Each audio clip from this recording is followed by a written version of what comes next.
Hey, welcome back to the channel. Today I'm going to start a series on stage fright. I've had to deal with stage fright since I was a kid, and I've learned some ways of dealing with it.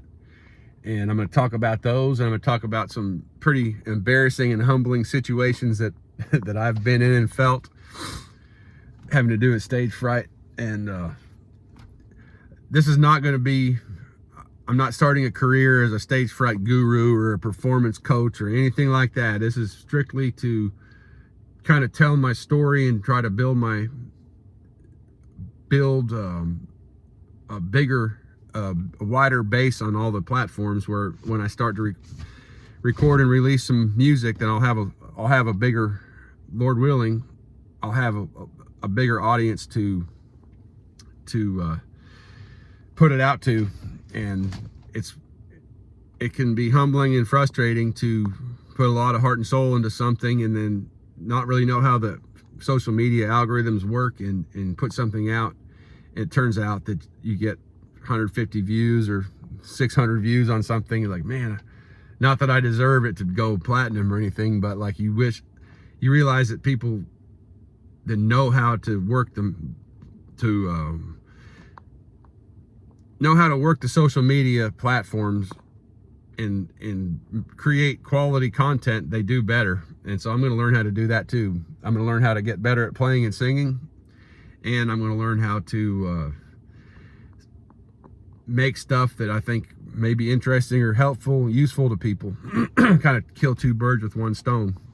And I do have quite a bit of experience with stage fright, starting when I was a little kid. At my first violin recital, I almost passed out. I thought, like, my knees were knocking together. I was so I got so nervous that, I mean, I didn't know if I was going to make it. It was kind of hit or miss there for a minute. And over the years, I've noticed some people kind of have it easier, and it's not a value judgment. I think it's just the way that someone's constituted, and somehow I drew this straw, so I've had to make the best of it and try to make what might be my weak spot of strength over time, through practicing and actually learning some of the physical aspects of like what's going on when you get stage fright, and when you kind of get that adrenaline overload, the whole fight, flight, or freeze response. And yeah, anyway, I've learned quite a bit about it and had to apply it both in my horseshoeing career, performing under pressure. A bad-footed horse that's a real sorry sucker that you got to put shoes on before the day of a race, for a lot of money, and they didn't plan well, and you can't drug them, any number of things. Performing under pressure, roping steers, I call it a roping. And I've had some of those where I overcame the feelings of being not good enough, and I'm in over my head. And I've had some where I won, and I've had some where I lost. And I think it's pretty common for anyone if you stick to it long enough. And something I saw on a YouTube video recently, there was a guy talking about he was talking about confronting that feeling you get when you feel like you're just sick to your stomach, like this isn't going to work, like I don't know what I'm doing, I'm in over my head, I don't need to be here. This guy was saying that that's basically the sign that you're going in the right direction. And that's kind of a gut punch, because it's not a fun place to live in, but I do know the experience of confronting it and overcoming, and just the feeling of flow you get, and just how good it can feel when you face your fears and physical. I mean, fear can manifest physically, and it changes your physiology. It changes how your body operates, like how your muscles fire. I mean, it's really, it can be a real problem, if you know what I mean. But this guy that was talking about it had said that like every advance in his career had come after facing some situation like that. And it really rang true to me. And he said that even if you face that situation and you come up short, he said you got two options. In that moment, you can go home and practice, or you can just go home. And I guess I've had that feeling a lot of times of feeling so down and discouraged that, like, you think, man, this is pointless. And for some reason, by the grace of God, or maybe just being too dumb to quit, there's been a few things in my life where I've just kept going back and beating my head against that wall. So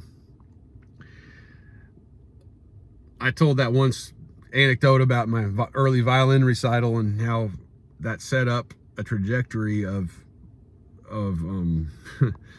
of trials and actually learning for the next year, for my whole life now.